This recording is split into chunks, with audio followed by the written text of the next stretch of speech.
تستمر السلسلة في السيرة المؤصلة في السيرة المؤصلة.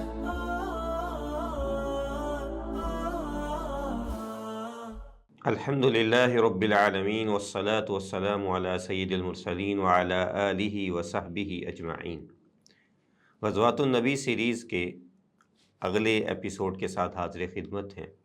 اور اس ایپیسوڈ میں ہم غزوہ احد میں پیش آنے والے اہم واقعات پہ بات کریں گے۔ پچھلی قسط میں ہم یہ بات کر چکے کہ کس طرح رسول کریم صلی اللہ علیہ وسلم مدینہ سے روانہ ہوئے اور احد کے قریب ایک جگہ پہ آپ نے رات کو قیام کیا، اور صبح فجر کے وقت اللہ کے نبی صلی اللہ علیہ وسلم نے احد کے لیے روانگی کی۔ اسی موقع پہ اللہ تعالیٰ نے وہ آیات نازل فرمائیں کہ سورۃ آل عمران میں اللہ تعالیٰ نے فرمایا کہ وَإِذْ غَدَوْتَ مِنْ أَهْلِكَ تُبَوِّئُ الْمُؤْمِنِينَ مَقَاعِدَ لِلْقِتَالِ وَاللَّهُ سَمِيعٌ عَلِيمٌ، کہ اللہ کے نبی صلی اللہ علیہ وسلم جب آپ صبح کو اپنے گھر سے نکلے، یعنی کہ یہاں گھر سے مراد مدینہ شہر ہے، اور آپ مومنوں کو قتال کے لیے، لڑائی کے لیے ان کے ٹھکانوں پہ بٹھا رہے تھے، اور اللہ تعالیٰ سننے والا جاننے والا ہے۔ آپ صلی اللہ علیہ وسلم نے سوال کیا کہ کوئی ایسا ہے کہ جو ہمیں معروف راستے سے ہٹا کے کسی ایسے راستے سے لے کے جائے جس کا مشرکین مکہ کو معلوم نہ ہو؟ تو ایک صحابی ابو خیثمہ رضی اللہ تعالیٰ عنہ کھڑے ہوئے اور کہنے لگے کہ اللہ کے نبی، میں آپ کو ایسے راستے سے لے کے جاتا ہوں۔ اور اس کے بعد اللہ کے نبی صلی اللہ علیہ وسلم ان کی قیادت اور رہنمائی میں آپ بنو حارثہ کے کھیتوں اور باغات سے گزرتے ہوئے، حرہ کا راز کرتے ہوئے آپ وادی قنات میں داخل ہوئے، اور احد کے پچھلی جانب سے آپ میدان میں داخل ہوئے۔ اللہ کے نبی صلی اللہ علیہ وسلم نے مسلمانوں کو 3 گروہوں میں تقسیم کیا، اور آپ نے مہاجرین کا جھنڈا سیدنا مصعب بن عمیر رضی اللہ تعالیٰ عنہ کو عنایت فرمایا، کیونکہ یہ بنو عبد الدار سے تعلق رکھتے تھے اور مشرکین مکہ کے ہاں جھنڈا انہی کے پاس ہوتا تھا۔ اسی طرح اللہ کے نبی صلی اللہ علیہ وسلم نے سیدنا اسید بن حضیر رضی اللہ تعالیٰ عنہ کو اوس کا جھنڈا عطا فرمایا، اور خزرج کا جھنڈا اللہ کے نبی صلی اللہ علیہ وسلم نے حباب بن منذر رضی اللہ تعالیٰ عنہ کو عنایت فرمایا۔ اور ان تینوں میں سے مین جو ہے وہ سیدنا مصعب بن عمیر رضی اللہ تعالیٰ عنہ تھے۔ اس کے بعد اسی طرح رستے میں اللہ کے نبی صلی اللہ علیہ وسلم کو کچھ یہود اور مشرکین مدینہ ملے جو آپ کی مدد کرنا چاہتے تھے، لیکن اللہ کے نبی صلی اللہ علیہ وسلم نے ان کی مدد لینے سے انکار کر دیا کہ ہم جہاد اور قتال کے لیے مشرکین کی مدد نہیں لے سکتے۔ اس کے بعد اللہ کے نبی صلی اللہ علیہ وسلم نے مسلمانوں کو جمع فرمایا۔ احد کے دامن میں آپ نے ان سے خطاب فرمایا، انہیں اللہ تعالیٰ کی وصیت سے آگاہ کیا، تقوی کی نصیحت کی، اطاعت امیر کا سبق سکھایا، قتال کا مقصد بیان فرمایا، اور انہیں یہ نصیحت کی کہ استغفار کو اپنا لو، اللہ تعالیٰ کی مدد اس وقت آئے گی جب تم اللہ پہ توکل اور بھروسہ رکھو گے، اور اس کے ساتھ ساتھ یہ بتایا کہ اگر تم نا اتفاقی کا مظاہرہ کرو گے تو باوجود بہادری کے، باوجود اس کے کہ تم ظاہری طور پہ مضبوط ہو، شکست تمہارا مقدر بن سکتی ہے۔ اور اسی طرح اللہ کے نبی صلی اللہ علیہ وسلم نے انہیں خلوص نیت کی بھی تلقین کی۔ تو اس موقع پہ یہ سمجھ لینا بھی ضروری ہے کہ میدان احد کا اس وقت نقشہ کیا تھا، کس طرح مسلمان موجود تھے اور کس سمت میں مشرکین مکہ موجود تھے۔ اللہ کے نبی صلی اللہ علیہ وسلم جب میدان میں پہنچے تو آپ وادی قنات کو عبور کر کے آئے تھے۔ وادی قنات جو ہے یہ بنو حارثہ کے باغات سے ہوتی ہوئی احد کے میدان تک موجود ہے، جو جہاں سے جا کے وادی عقیق میں ملتی ہے۔ یہ مدینہ کی بڑی وادیوں میں سے ایک وادی ہے، اور یہی وادی ایک طرح کا مسلمانوں کی شکست کا باعث بنی۔ جہاں پہ جا کے اللہ کے نبی صلی اللہ علیہ وسلم خیمہ زن ہوئے، اس کے بالکل عقب میں وادی قنات موجود تھی، اور یہی وہ وادی تھی جس سے خالد بن ولید رضی اللہ تعالیٰ عنہ گزر کے پشت سے مسلمانوں پہ حملہ آور ہوئے۔ مسلمانوں کے بالکل سامنے مدینہ موجود تھا، اور ان کے عقب میں احد میدان تھا، اور اسی طرح ایک سمت میں یہ درہ موجود تھا جسے جبل عینین کہا جاتا تھا، اور یہ احد کے بالکل سامنے تھا، اور ان کے درمیان میں ہی وادی قنات تھی۔ اللہ کے نبی صلی اللہ علیہ وسلم کو یہ خطرہ محسوس ہوا کہ یہ وادی چونکہ نیچی جانب واقع ہے تو ہو سکتا ہے کہ مشرکین مکہ یہاں سے حملہ آور ہوں۔ تو اللہ کے نبی صلی اللہ علیہ وسلم نے سیدنا عبداللہ بن جبیر رضی اللہ تعالیٰ عنہ کی قیادت میں 50 تیر اندازوں کو یہاں پہ تعینات کیا، اور ان کو کہا کہ تم یہاں پہ موجود رہنا، جنگ کا جو مرضی انجام ہو، ہم تمہیں فتح یاب نظر آئیں یا تم یہ دیکھو کہ پرندے ہماری لاشوں کو نوچ رہے ہیں، تم نے اس وقت تک نیچے نہیں اترنا جب تک میں تمہیں اس کا حکم نہ دے دوں۔ اور اس کے ساتھ ساتھ انہیں یہ تلقین کی کہ تم ہماری دفاعی پشت ہو تو کسی طور پہ بھی تم لوگوں نے پیچھے نہیں ہٹنا ہے۔ اس کے بعد اللہ کے نبی صلی اللہ علیہ وسلم نے مسلمانوں کی صفوں کو درست کیا، اور اس وقت کے معمول کے مطابق جو ہے لشکر 3 حصوں میں تھا، ایک مرکز تھا، ایک میمنہ تھا، ایک میسرہ تھا۔ مرکز میں اللہ کے نبی صلی اللہ علیہ وسلم خود موجود تھے، اور اس کے ساتھ ساتھ آپ کے معاونین میں سیدنا حمزہ اور سیدنا علی رضی اللہ تعالیٰ عنہ تھے۔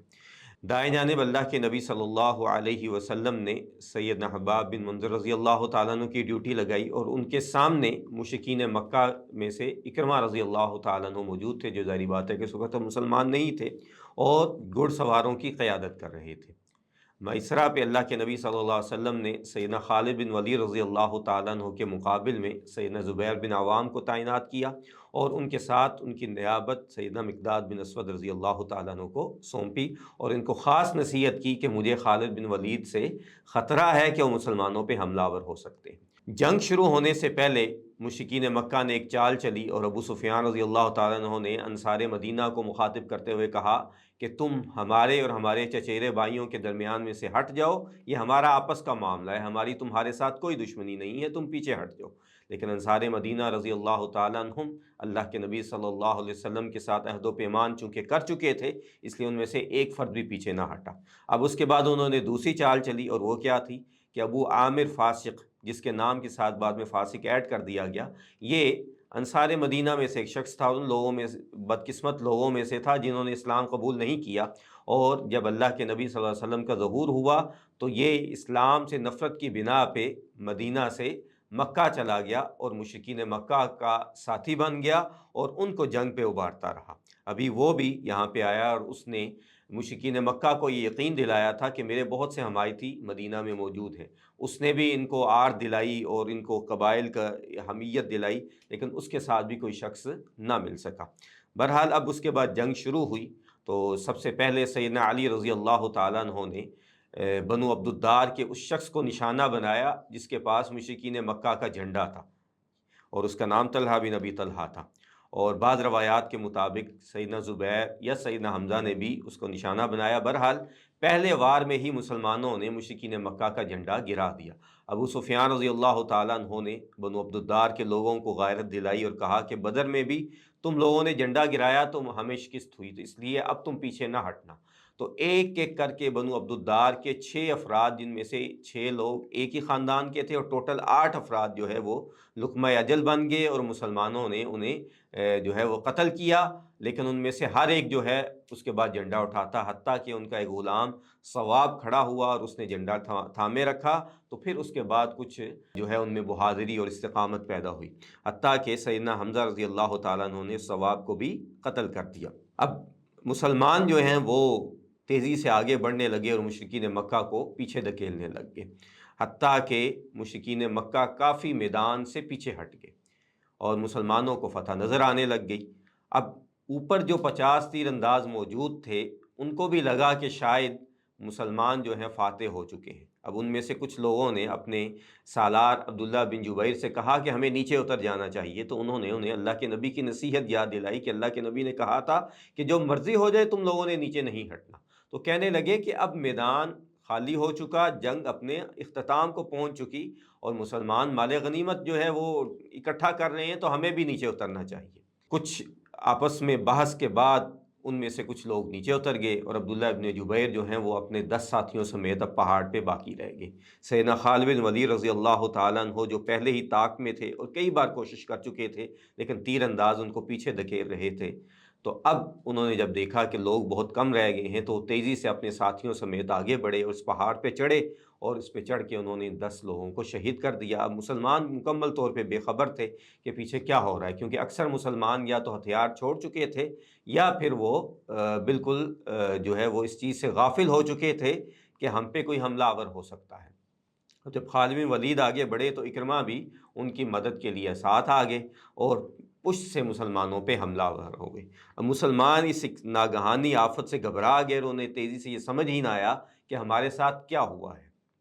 اور دوسری طرف جو مشرکین مکہ پیچھے کی طرف بھاگے جا رہے تھے وہ بھی پیچھے پلٹے جب ان کو پتہ چلا کہ خالد بن ولید اپنی جو ہے وہ چال میں کامیاب ہو چکے ہیں۔ اب مسلمان لشکر جو ہے ایک دم سے منتشر ہو گیا، اور جیسے کہ مورخین نے لکھا کہ 3 حصوں میں مسلمان بٹ گئے۔ ایک حصہ وہ تھا جو کہ اللہ کے نبی صلی اللہ علیہ وسلم کے ساتھ موجود تھے صحابہ، اور ان کی تعداد بہت کم تھی، جو سب روایات کو اگر اکٹھا بھی کر لیا جائے تو ان کی تعداد 30 سے زائد نہیں بنتی ہے۔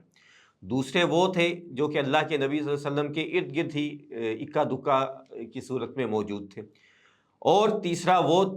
حصہ تھا جو بالکل میدان جنگ سے ہٹ چکا تھا اور جنہیں سمجھ ہی نہیں آ رہی تھی کہ ہم کیا کریں۔ ان میں سے کچھ لوگ لڑنے لگ گئے، کچھ جو ہیں وہ انہوں نے جو ہے وہ پہاڑ پہ چڑھنا شروع کر دیا، کچھ وہ تھے کہ جو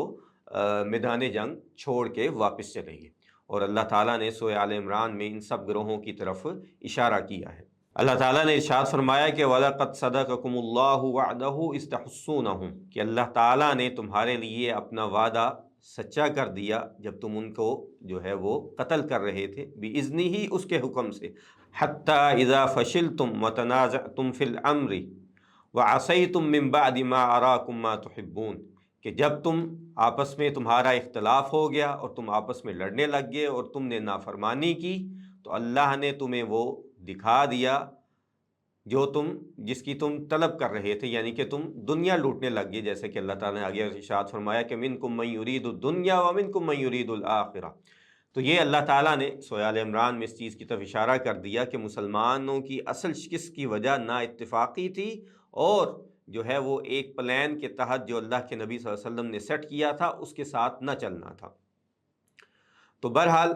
اب عجیب قسم کی صورتحال ہو چکی تھی، کچھ مسلمان مدینہ فرار ہو چکے تھے، کچھ مسلمان جو ہیں وہ اکا دکا طور پہ لڑ رہے تھے، اور تیسری طرف کچھ مسلمان اللہ کے نبی صلی اللہ علیہ وسلم کے ارد گرد موجود تھے۔ اسی دوران مسلمانوں کا جھنڈا جو سیدنا مصعب بن عمیر رضی اللہ تعالیٰ عنہ کے پاس تھا، تو ان کو ابن ابی کمعہ نامی ایک مشرک نے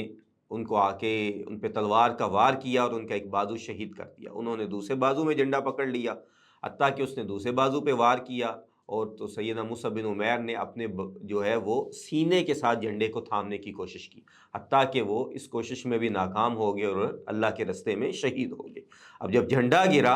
اور ابن ابی قمعہ نے یہ اعلان کیا کہ میں نے نعوذ باللہ محمد صلی اللہ علیہ وسلم کو شہید کر دیا ہے، کیونکہ سیدنا مصعب بن عمیر رضی اللہ تعالیٰ عنہ ان کی شکل و شباہت اللہ کے نبی سے بہت زیادہ ملتی تھی، تو اب مسلمانوں میں سے بہت سو نے جب یہ سنا کہ اللہ کے نبی ہی ہمارے درمیان نہیں رہے، تو وہ بھی فوری طور پہ منتشر بھی ہو گئے اور بددل بھی ہو گئے۔ بہت سے مسلمانوں کے بارے میں ایسی روایات موجود ہیں، جیسے کہ انس بن نضر رضی اللہ تعالیٰ عنہ کے بارے میں آتا ہے کہ ان کو جب یہ پتہ چلا کہ اللہ کے نبی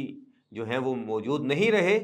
تو وہ اور پامردی کے ساتھ لڑنے لگے، کہنے لگے کہ اللہ کے نبی نے تو اپنا وعدہ سچ کر دکھایا، انہوں نے اپنا پیغام ہم تک پہنچا دیا، تو اب ہمارا زندہ رہنے کا کیا فائدہ۔ اسی طرح سیدنا زید بن خارجہ رضی اللہ تعالیٰ عنہ کے بارے میں آتا ہے کہ انہوں نے بھی اسی طرح جب یہ سنا کہ اللہ کے نبی صلی اللہ علیہ وسلم جو ہیں وہ نہیں موجود ہمارے درمیان، تو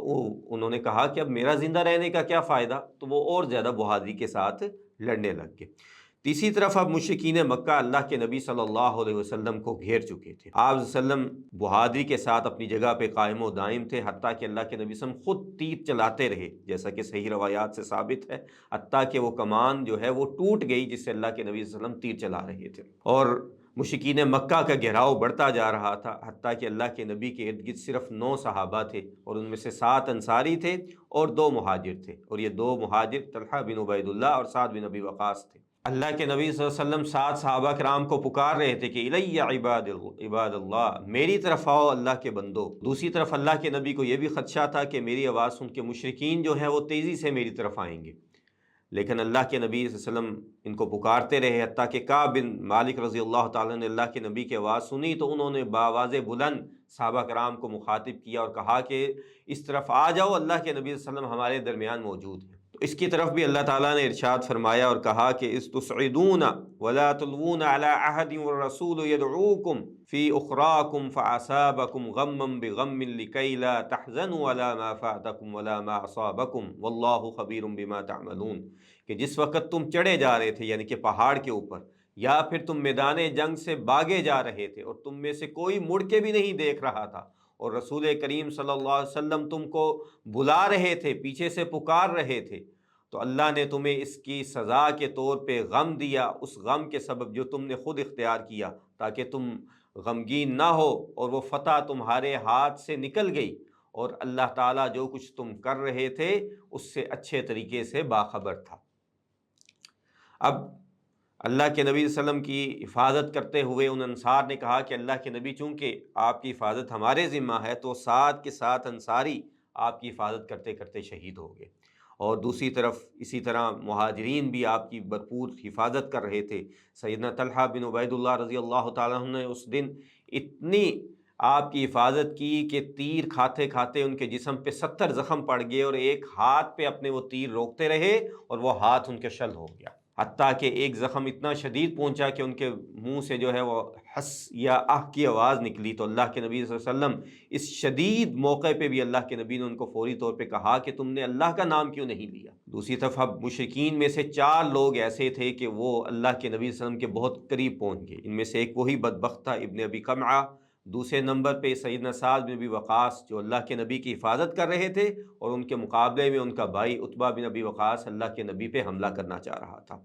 اور تیسرے نمبر پہ عبداللہ ابن شہاب نامی ایک شخص تھا، اور چوتھا ایک اور شخص تھا۔ یہ اللہ کے نبی کے قریب پہنچے، اور ابن ابی قمعہ نے اللہ کے نبی صلی اللہ علیہ وسلم کو تلوار ماری جو آپ کے کندھے مبارک پہ لگی، لیکن آپ نے چونکہ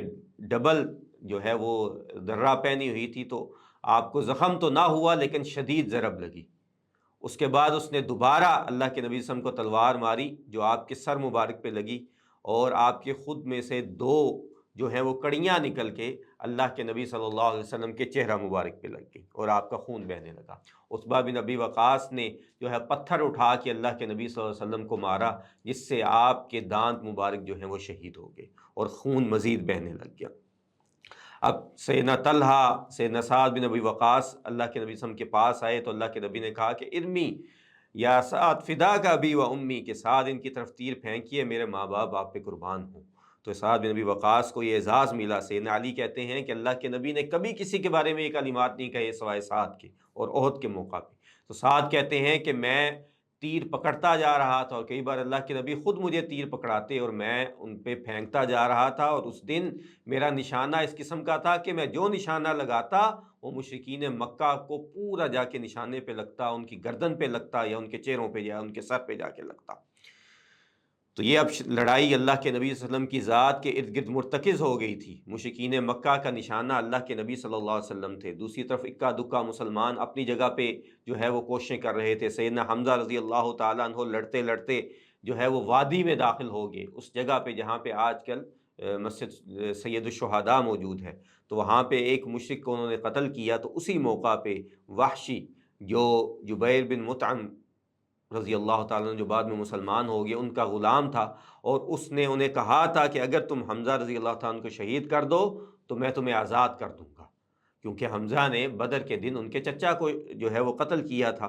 تو وحشی نشانے کا بڑا پکا تھا، تو وہ طاق میں بیٹھا تھا، تو جیسے ہی اس ویرانے میں سیدنا حمزہ پہنچے تو وحشی جو ایک چٹان کے پیچھے چھپ کے بیٹھا تھا، اس نے ایک نیزہ جو ہے سیدنا حمزہ رضی اللہ تعالیٰ عنہ کی طرف پھینکا، جو ان کے ناف سے داخل ہوا اور ان کو چیرتا ہوا جو ہے ان کو گرا دیا، اور سیدنا حمزہ جو ہے وہ بہت زیادہ خون بہہ جانے کی وجہ سے اس موقع پہ شہید ہو گئے۔ اور تیسری طرف سیدنا علی رضی اللہ تعالیٰ عنہ تھے۔ سیدنا علی رضی اللہ تعالیٰ عنہ نے جب سیدنا مصعب بن عمیر ان کے بھائی جو ہے وہ شہید ہو گئے، جھنڈا گرنے لگا تو سیدنا علی نے جھنڈے کو تھام دیا، اور آخری وقت تک اس جھنڈے کو بہادری کے ساتھ تھامے رکھا، اور دوسری طرف ان کے ساتھ مقابلہ بھی کرتے رہے۔ اور اسی طرح سیدنا ابو دجانہ رضی اللہ تعالیٰ عنہ جن کا نام سماک تھا، جنگ سے پہلے اللہ کے نبی صلی اللہ علیہ وسلم نے ایک تلوار نکالی اور کہا کہ کون ہے جو اس تلوار کا حق ادا کرے گا؟ تو سیدنا دجانہ رضی اللہ تعالیٰ عنہ آگے بڑھے، کہا کہ اللہ کے نبی میں حق ادا کروں گا، اور اس کے بعد انہوں نے تلوار لے لی اور سر پہ سرخ پٹی باندھ لی۔ اور سیدنا زبیر کہتے ہیں کہ جب وہ سرخ پٹی باندھ لیتے تھے تو ہمیں معلوم ہو جاتا تھا کہ اب کسی کی خیر نہیں، اور وہ جو ہے وہ متکبرانہ قسم کی بڑی فخر کی چال چلنے لگے۔ تو اللہ کے نبی نے کہا کہ یہ چال اللہ کو پسند نہیں ہے سوائے اس جنگ کے موقع پہ جب مشرکین اور کفار کے ساتھ آمنا سامنا ہو۔ اور اسی طرح انصار کے بھی کئی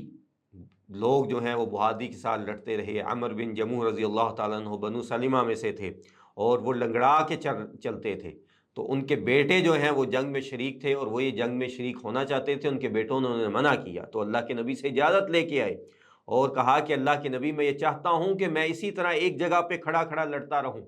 اور یہ میرے بیٹے مجھے روکتے ہیں، تو اللہ کے نبی نے انہیں اجازت دے دی اور وہ اپنی جگہ پہ کھڑے کھڑے لڑتے رہے اور اسی طرح شہید ہوئے، اور اللہ کے نبی نے کہا کہ یہ اسی طرح لنگڑاتے ہوئے جنت میں داخل ہوں گے۔ دوسری طرف سیدنا طلحہ بن عبید اللہ جن کے بارے میں پہلے بھی بات ہوئی، تو انہوں نے اللہ کے نبی کی اتنی جو ہے وہ حفاظت کی کہ اللہ کے نبی صلی اللہ علیہ وسلم نے کہا کہ جس نے زمین پہ چلتا پھرتا جنتی دیکھنا ہے وہ طلحہ بن عبید اللہ کو دیکھ لے، اور اسی طرح کہا کہ اس کے لیے آج جنت واجب ہو گئی ہے۔ تیسری طرف سیدنا عمر بن خطاب اور ان کے ساتھی جو ہیں وہ مل کے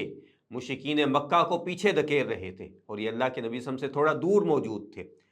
اور اسی دوران اللہ کے نبی صلی اللہ علیہ وسلم جب اپنی جگہ سے ہٹے تو ابو عامر فاسق جس کا پہلے تذکرہ ہو چکا، تو اس نے کئی جگہوں پہ گڑھے کھودے ہوئے تھے تاکہ مسلمان ان میں گر جائیں، تو ایسے ہی ایک گڑھے میں اللہ کے نبی صلی اللہ علیہ وسلم بھی گر گئے۔ تو سیدنا طلحہ نے اسی موقع پہ اللہ کے نبی صلی اللہ علیہ وسلم کو جو ہے وہ سہارا دیا اور آپ باہر نکلے، تو اب سیدنا طلحہ اور باقی صحابہ نے یہ محسوس کیا کہ یہاں پہ اللہ کے نبی کی حفاظت ممکن نہیں ہے، تو اللہ کے نبی صلی اللہ علیہ وسلم کو سیدنا طلحہ نے اپنے کندھوں پہ اٹھایا اور آپ کو لے کے احد پہاڑ کے دامن میں پہنچ گئے،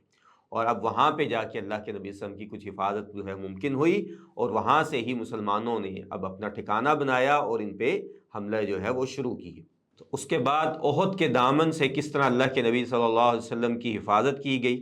اور کس طرح مسلمان جو ہے وہ میدان میں ثابت قدم رہے، اور باوجود تعداد کم ہونے کے کس طرح مسلمانوں نے پامردی اور بہادری کے ساتھ مشرکین مکہ کا مقابلہ کیا اور اللہ کے نبی صلی اللہ علیہ وسلم کی حفاظت کی، اس کے بارے میں ہم اگلی قسط میں بات کریں گے۔ اس وقت تک اجازت دیجیے، وآخر دعوانا ان الحمد للہ رب العالمین۔